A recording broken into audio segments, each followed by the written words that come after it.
Bulletin का आगाज करें। खबर दें, चीनी वजीर आजम ली चियांग आज से 17 अक्टूबर पाकिस्तान का दौरा करेंगे। चीनी वजीर आजम SCO समिट में शिरकत के लिए सदर आसिफ अली जरदारी और वजीर आजम शहबाज शरीफ से मुलाकातें भी करेंगे, जिनमें इक्तिसादी और तिजारती ताउन समेत दीगर उमूर पर बातचीत की जाएगी। तर्जुमान दफ्तर खारजा मुमताज ज़हरा बलोच के मुताबिक चीनी वजीर आजम ली चियांग वफ्द के हमरा पाकिस्तान पहुँचेंगे। चीनी वजीर आजम अपने हम मनसब वजीर आजम शहबाज शरीफ से मुलाकात करेंगे, जिसमें इक्तिसादी और तिजारती ताउन समेत मुख्तलिफ उमूर पर बातचीत होगी। चीनी वज़ीर आज़म सदर आसिफ अली जरदारी से भी मुलाकात करेंगे। चीनी वज़ीर आज़म के हमरा वज़रा और सीनियर हुक्काम भी दौरे के दौरान मौजूद होंगे। वफ्द में वज़ारत खारजा, वज़ारत तिजारत, कौमी तरक्याती इस्लाहाती कमीशन के नुमाइंदे भी शामिल होंगे। चीनी वफ्द में चीन की बैनुल अक़वामी तरक्याती ताउन एजेंसी के नुमाइंदे भी शामिल होंगे। वज़ीर आज़म शहबाज शरीफ और चीनी वज़ीर आज़म दोनों ममालिक के ताल्लुकात के तमाम पहलुओं पर तबादला ख्याल करेंगे। दोनों फरीकैन इलाकाई और आलमी पेशरफ्त पर भी बातचीत करेंगे। चीनी वज़ीर आज़म पार्लिमानी रहनुमाओं और पाकिस्तान की आला अस्करी क़यादत से भी मुलाकातें करेंगे। चीनी वज़ीर आज़म शंघाई ताउन तंजीम के सरबराही इजलास में भी शरीक होंगे।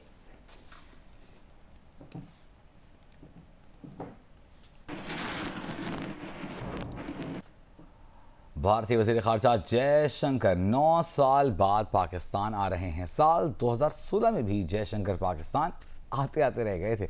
तफसीलात बता रहे हैं इस्लामाबाद से एजाज सैयद। 1, 2, 3 नहीं, पूरे 9 साल बाद भारतीय वजीर खारजा आ रहे हैं पाकिस्तान। ये दौरा भी दो तरफा नहीं बल्कि शंघाई ताउन तंजीम इजलास में शिरकत की वजह है। आखिरी बार भारतीय वजीर खारजा सुषमा स्वराज 8 दिसंबर 2015 को अफगानिस्तान में अमन के मौजू पर हार्ट ऑफ एशिया कॉन्फ्रेंस में शिरकत के लिए इस्लामाबाद आई थी। इस दौरे से कबल 1 दिसंबर 2015 को पेरिस में उस वक्त के वजीर आजम नवाज शरीफ और भारतीय वजीर आजम नरेंद्र मोदी की मुलाकात हो चुकी थी। सुषमा स्वराज के दौरा के बाद तय हुआ था कि अगले माह यानी जनवरी 2016 में उस वक्त के भारतीय सेक्रेटरी खारजा और मौजूदा वजीर खारजा जयशंकर पाकिस्तान का दौरा करेंगे। इसके बाद 25 दिसंबर 2015 को भी एक हैरान कुन वाकया हुआ, और वो ये कि भारतीय वजीर आजम नरेंद्र मोदी ने अफगानिस्तान काबुल से पाकिस्तानी वजीर आजम नवाज शरीफ को उनके जन्मदिन की मुबारकबाद के लिए फोन किया, जिस पर नवाज शरीफ ने उन्हें दिल्ली के रास्ते वापसी पर अपने घर लाहौर में अपनी पोती की शादी की तकरीब में शिरकत की दावत दी, जिसे भारतीय वज़ीर आज़म ने कबूल कर लिया। भारतीय वज़ीर आज़म अपने मशीरे कौमी सलामती अजीत कुमार दोवल के हमरा नवाज शरीफ के घर जाती उमरा गए। मुस्कुराहटों और खुशियों के माहौल में उनकी रुखसती हुई, मगर उस वक्त के भारतीय सेक्रेटरी खारजा जयशंकर के साल 2016 के आगाज में यकीनी दौरे पाकिस्तान की उम्मीदें उस वक्त दम तोड़ गयी, जब 1 और 2 जनवरी 2016 की दरमियानी शब पठानकोट में भारतीय एयरबेस पर दहशतगर्दों ने हमला करके भारत के 3 सिक्योरिटी एहलकार हलाक कर दिए। उस वक्त के पाकिस्तानी सेक्रेटरी खारजा एजाज चौधरी ने भारतीय सेक्रेटरी खारजा जयशंकर को फोन करके दौरा मंसूख न करने की दरख्वास्त भी की, मगर उस वक्त तक भारतीय हुकूमत ये दौरा मंसूख कर चुकी थी और यूं जयशंकर पाकिस्तान आते आते रह गए थे। बामी ताल्लुकात में आया ये रखना आज तक दूर न हुआ। इस बार जयशंकर भारतीय वज़ीर खारजा की हैसियत से इस्लामाबाद आ रहे हैं, मगर दो तरफा अमूर पर नहीं बल्कि शंघाई ताउन तंजीम इजलास में शिरकत के लिए। एजाज सैयद, जियो न्यूज, इस्लामाबाद। नायब वजीर आज़म और वजीर खारजा इसहाक डार ने कहा कि पाकिस्तान SCO सरबराह इजलास के शुरका के खैर मकदम के लिए तैयार है। चीन के वजीर आज़म पाकिस्तान का 2 तरफा दौरा करेंगे। भारतीय वजीर खारजा की तरफ से 2 तरफा मुलाकात की कोई दरख्वास्त मौसूल नहीं हुई है। उनका कहना था कि एक सियासी जमात एहतजाज की कॉल देकर SCO को सबूताज करने की कोशिशों में मसरूफ है। आईनी तरामीम पर इत्तफाक़ राय के लिए वज़ीर कानून आज़म नज़ीर तारड़ की ज़ेर सदारत ज़ेली कमेटी का इजलास गुज़श्ता रोज़ हुआ। कमेटी अपनी सिफारिशात आज पार्लिमानी खुसूसी कमेटी को पेश करेगी। ज़राए का कहना है कि ज़ेली कमेटी के इजलास में नवीद कमर, अनुशे रहमान, बैरिस्टर गौहर और कामरान मुर्तज़ा ने शिरकत की। बंद कमरा इजलास में आईनी तरामीम के बारे में हुकूमती और दीगर जमातों के मुसव्विदों पर गौर किया गया। ज़राए के मुताबिक कमेटी ने तमाम मुसव्विदों के मुश्तरका निकात को सामने रख कर हतमी मुसव्विदे की तैयारी पर काम किया।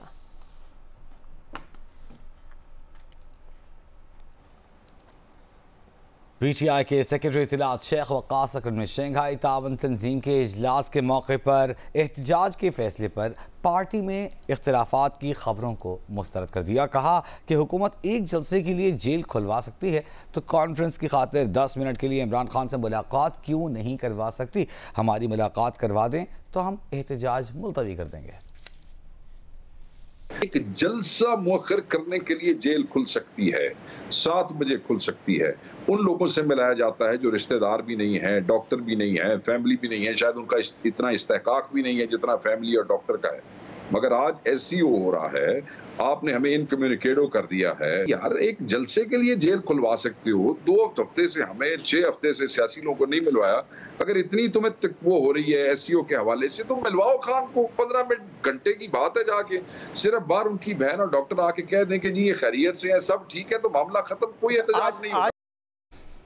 हुक्मरान जमात नून लीग ने पीटीआई का बानी पीटीआई से मुलाकात कराने का मुतालबा मुस्तरद कर दिया। रहनुमा नून लीग तलाल चौधरी ने कहा कि ना तो हुकूमत को बानी पीटीआई से मुलाकात कराने की ज़रूरत है और ना ही किसी अदालत की ये हिदायत है। तलाल चौधरी ने मुलाकात तो बहाना है, कहा शंघाई ताउन तंजीम इजलास निशाना है। दूसरी तरफ पीटीआई ने अडियाला जेल में बानी पीटीआई से मुलाकात के लिए वजारत दाखिला को खत भी लिख दिया है। कहा गया है कि चेयरमैन पीटीआई बैरिस्टर गौहर और हामिद रजा को बानी पीटीआई से जेल में मिलने दिया जाए। पीटीआई वकीलों की बानी पीटीआई से अडियाला जेल में आखिरी मुलाकात 3 अक्टूबर को हुई थी।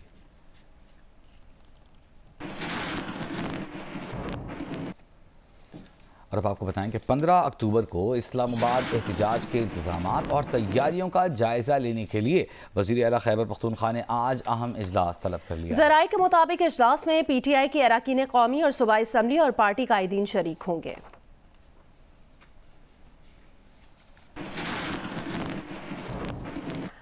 जमीयत उलमा इस्लाम फे के सरबराह मौलाना फजलुर रहमान की रात गए टंडवाला यार में शाहपुर रिजवी हाउस पहुंच गए। मौलाना फजलुर रहमान पीपल्स पार्टी रहनुमा सैयद अली नवाज शाह रिजवी की रिहाइश गाह पर क़याम करेंगे। फजलुर रहमान आज टंडवाला यार से अमन मार्च की क़यादत करेंगे। मौलाना फजलुर रहमान मीरपुर खास में होने वाले मुफ्ती महमूद कॉन्फ्रेंस में भी शिरकत करेंगे।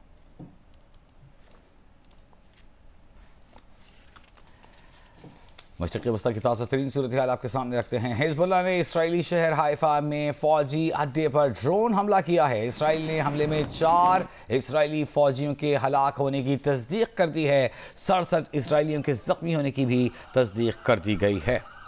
और आपको बताएं कि इसराइली मीडिया के मुताबिक इसराइली फ़ज़ाई दिफाई निज़ाम का पता लगाने में नाकाम रहा और ना ही हमले के सायरन बजे।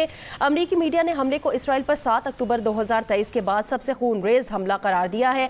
लेबनान में इसराइली बमबारी से 15 से ज़ायद शहरी जाँ बहक हो गए हैं। मशरिक़ी गज़ा के इलाके नसरात में इसराइल की शेलिंग से मज़ीद 22 फ़लस्तीनी शहीद और 80 ज़ख्मी हो गए।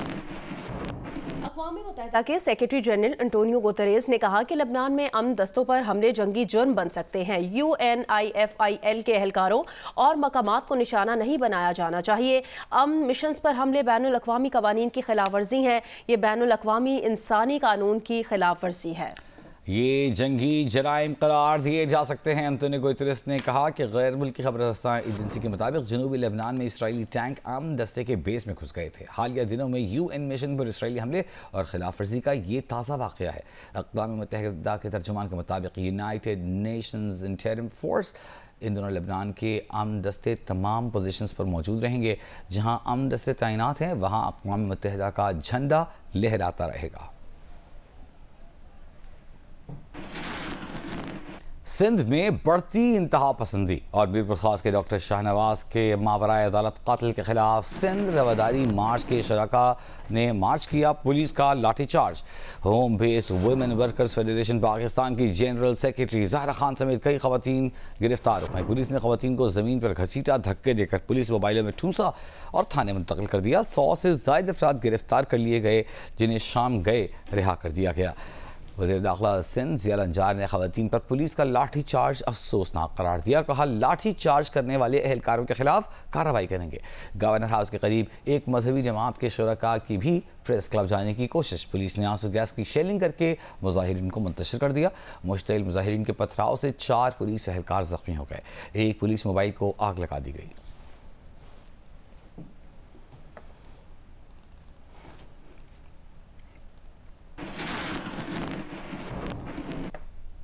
Pakistan federal union of journalist ने कराची में रवादारी मार्च के खिलाफ पुलिस एक्शन की शदीद मजम्मत की है।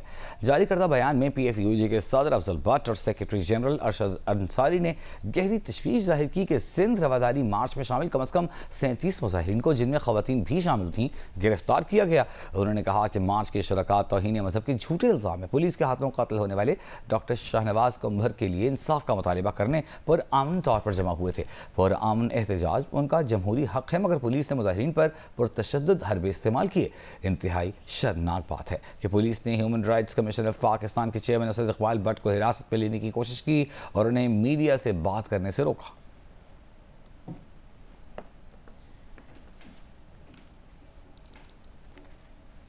अभी आपको खबर दें, human rights commission of Pakistan ने सिंध रवादारी मार्च में HRCP सिंध के वाइस चेयरमैन काजी खिजर हबीब और दीगर मुजाहिरीन को हिरासत में ले लिया है।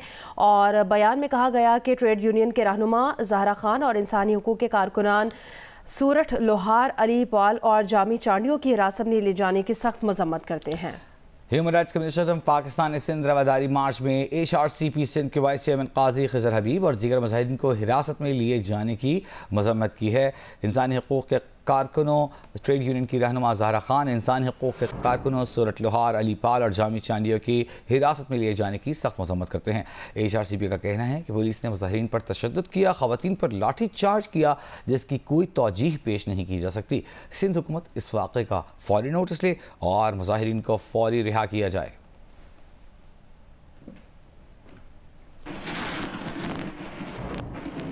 हाफिजाबाद में हर साल धान की फसल की काश्त वसी पैमाने पर की जाती है, लेकिन इस साल फसल को झुलसाओं की बीमारी और नाकिस बीज के बायस नुकसान पहुंचा है। लेकिन अभी तक किसी भी तहकीकी इदारे या ज़राई माहिरीन ने बीमारी की तशखीस पर कोई तवज्जो नहीं दी। तफसील बताएंगे जियो न्यूज़ के नुमाइंदे सैयद मोहम्मद ज़मीर।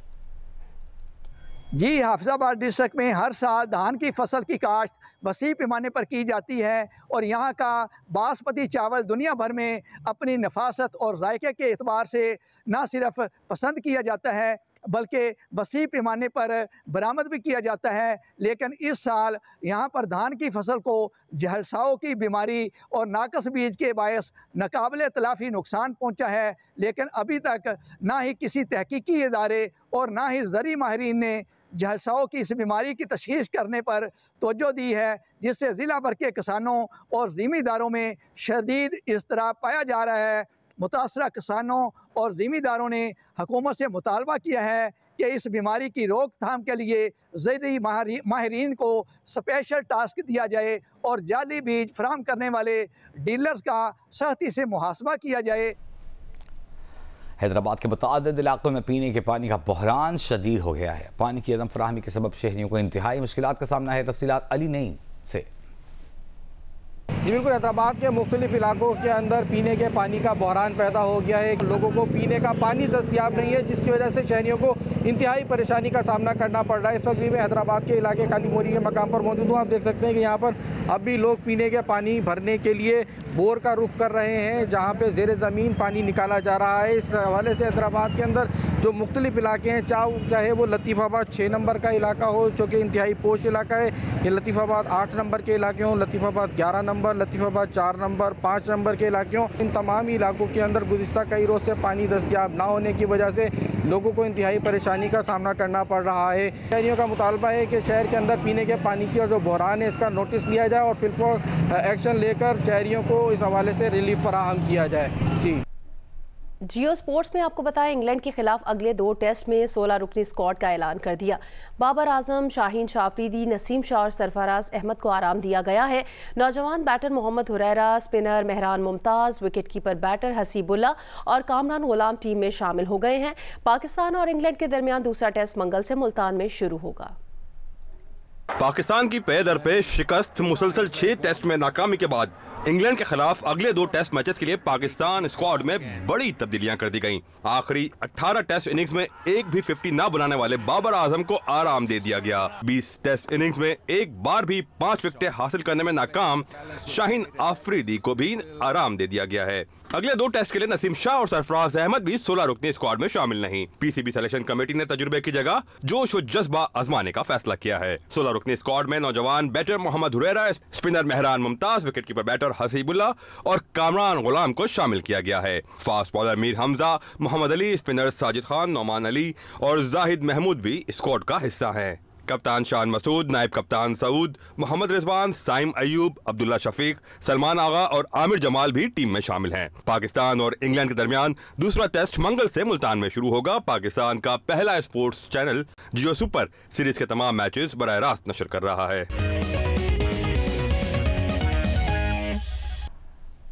ICC women's T20 world cup में पाकिस्तान टीम अपना आखिरी ग्रुप मैच आज न्यूजीलैंड के खिलाफ खेलेगी। ये कोई आसान मैच नहीं होगा क्योंकि ग्रीन शर्ट्स को सेमीफाइनल में पहुंचने के लिए ये मैच 54 रन के मार्जिन से जीतना है।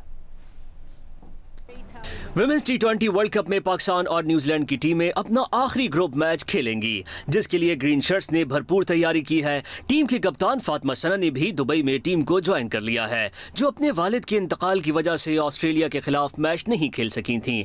अब तक न्यूजीलैंड ने 3 में से 2 मैचेस जीते हैं, जबकि पाकिस्तान को 1 कामयाबी मिली है। पाकिस्तान के भी सेमीफाइनल तक रसाई के इम्कानात मौजूद हैं, लेकिन ग्रीन शर्ट्स को न्यूजीलैंड के खिलाफ मैच बड़े मार्जिन से जीतना होगा। Wicket keeper batter Muneeba Ali का कहना है कि फातिमा की वापसी से कॉम्बिनेशन अच्छा हुआ है, वो जीत के लिए पुरुमीद हैं। जीतने का तो क्वालिफाई करने के लिए तो ये मोटिवेशन है सेमीफाइनल में जाने के लिए, और सब होपफुल हैं कल का मैच जीतने के लिए और अच्छे मार्जिन से जीतने के लिए। आने से काफ़ी चीज़ें सेटल इन हो जाती हैं और वो हमारी कैप्टन भी हैं, तो काफ़ी अच्छा कॉम्बिनेशन बनेगा उनके आने से, जैसे हमेशा बनता है, और we are hopeful.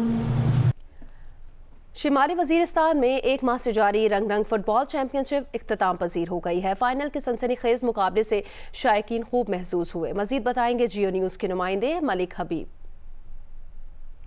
Yunus Khan sports complex में खेले जाने वाले चैंपियनशिप में फुटबॉल, क्रिकेट और वॉलीबॉल के मैचेस शामिल थे। फुटबॉल का फाइनल चश्मा ग्रीन ने जीत लिया, जबकि क्रिकेट और वॉलीबॉल के फाइनल दारपाखेल ने जीत लिए। बहुत अच्छा टूर्नामेंट था। इस तरह टूर्नामेंट बार बार मुनक्किद करनी चाहिए।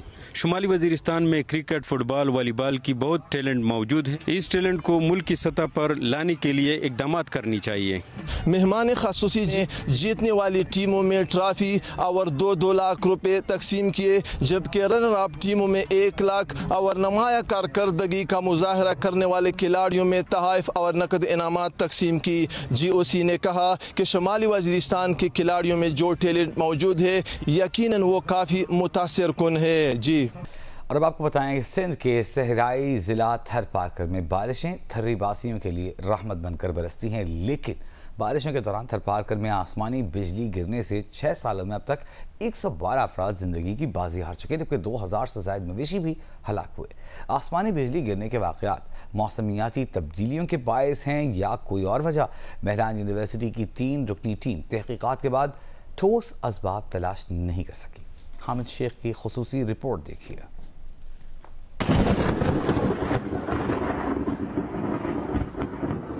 थर पारकर की तहसील नंगर पारकर की रिहायशी खातून समझोबाई अब आसमानी बिजली कड़कने और बादल गरजने की आवाज सुनकर खौफजदा हो जाती है। बज़ाहिर कामकाज में मसरूफ समझोबाई मुतमईन नजर आती है, लेकिन 2 माह कबल आसमानी बिजली गिरने के वाक़े में बेटी और शोहर समेत खानदान के 6 अफराद को खोने का गम उसकी आंखों से आंसू खुश्क नहीं होने देते।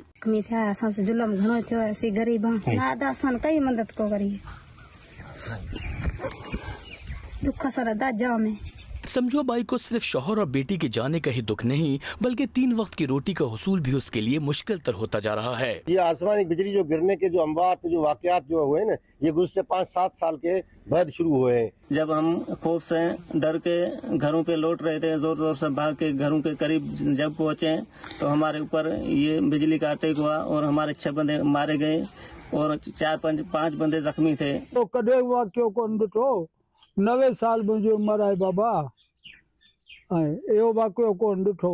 असांजो ॻोठ त साह तो वञे, ये ख़बर हले थी न। थर इंतजामिया के आदाद शुमार के मुताबिक 6 सालों में आसमानी बिजली गिरने के वाक़यात में 112 अफराद जान से गए, जबकि 40 अफराद जख्मी और 2000 से ज्यादा मवेशी भी हलाक हुए। मेहरान यूनिवर्सिटी के शोबा इलेक्ट्रिक की 3 रुकनी टीम ने वजूहात जानने के लिए थर पारकर के मुख्तलिफ इलाकों का दौरा किया। टीम ने आसमानी बिजली के वाक़यात को कुदरत और मौसमियाती तब्दीली करार देते हुए मजीद तहकीक की सिफारिशात की हैं। ये जो आजकल इशू है क्लाइमेट चेंज का, वो ही हो सकता है। बाकी हमने पहली विजिट रिसेंटली की है, उस हवाले से हम अभी तो कुछ नहीं कर सकते कि क्या वजह है, क्योंकि ये आसमान कुदरत की तरफ से होता है, लेकिन इसके हम मिटिगेट कर सकते हैं, लॉसेस कम हो उस पर हम काम कर सकते हैं। थर में आसमानी बिजली गिरने के वाकयात की वजूहात कुछ भी हों, लेकिन एक जामे तहकीक करके थरी बासियों के जानो माल के तहफ़्फ़ुज़ के लिए इक़दाम करना जरूरी है। साथ ही रिपोर्टर अब्दुल गनी और कैमरामैन सजावल बजीर के साथ हामिद शेख, जियो न्यूज़, जिला थरपारकर। सरगोदा में एक ऐसा गांव भी है जिसके मकीनों ने अपनी मदद आपके तहत तरक्की की एक नई मिसाल कायम कर दी है। गांव को जदीद और खूबसूरत मॉडल गांव में तब्दील कर दिया है। तफसील बताएंगे मलिक मोहम्मद असगर। मोटरवे से चंद किलोमीटर के फासले पर चक 19 जनूबी पहाड़ियां वाली गांव खूबसूरती के लिहाज से अपनी मिसाल आप है। गांव के लोगों ने जहां सड़कों की तामीर मुकम्मल करवाई, उसी गांव में पार्क, बच्चों के लिए प्लेग्राउंड, स्ट्रीट लाइट और ग्रीन बेल्ट्स के साथ साथ इंतहाई खूबसूरत मस्जिद की तामीर अपनी मिसाल आप है। आज हम कह सकते हैं कि 19 चक पूरे मुल्क में सबसे प्यारा गांव है। इसके लिए प्लांट्स हैं, वाटर फिल्टर प्लांट है, ये घोंसले हैं। हमने दिन रात मेहनत की और पूरे गांव ने बहुत ज्यादा तामन किया, जिसकी वजह से आज हम यहाँ तक पहुँच चुके हैं। गांव के मकीनों की कामयाबी साबित करती है कि मकामी लोगों की शमूलियत और अज़म के साथ किसी भी गांव को मॉडल बस्ती में तब्दील किया जा सकता है। यकीनन ये गांव देही इलाकों के लिए मिसाली नमूना है। हमने गांव में ब्यूटिफिकेशन पे बहुत ज्यादा काम किया। हमने गांव की कल्चर को भी हमने रखा है कि गांव का कल्चर भी हमारा रहे। हर बंदा अपनी जिम्मेदारी अगर सर अंजाम देगा तो हम एक अपने गांव को, अपने मोहल्ले को, अपने घर को एक मिसाली सोसाइटी में हम चेंज कर सकते हैं। अमनो अमान के हवाले से मिसाली और मोहब्बतों का गहवारा ये गांव देखने से ताल्लुक भी रखता है। कैमरामैन जहीर खान के साथ मलिक मोहम्मद असगर, जियो न्यूज, सरगोदा। दुनिया के 4 ममालिक में बसे वक़ी ज़ुबान बोलने वालों की सकाफत की तरवीज के लिए बालाई हुंजा में एक रोज़ा मेले का इनेकाद किया गया है। तफसील बता रहे हैं जिन्हें इसके नुमाइंदे अली अहमद। हुंजा के बालाई इलाके सुस्त गोजाल में यहाँ पर वफ़ी ताजिक कल्चर एसोसिएशन ने ख़ज़ान के मौसम का फेस्टिवल का इनेकाद किया। इस फेस्टिवल को इनेकाद करने का मकसद वफ़ी ज़बान से ताल्लुक़ रखने वाले जो दुनिया के 4 ममालिक में बसते हैं उनकी सकाफ़त की तरवीज करना और सकाफ़ती एक्सचेंज करना। इस सिलसिले में यहाँ पर वादी बुरुगल जो कि चित्राल में वाक़ा है, वहाँ से भी आर्टिस्ट आए और गज़र के इलाके अशकोमन से भी आर्टिस्ट ने आकर यहाँ पर अपना परफॉर्मेंस किया और यहाँ पर सकाफ़ती रक़्स, नाच गाने और ख़वातीन ने भरपूर इस प्रोग्राम में शिरकत की।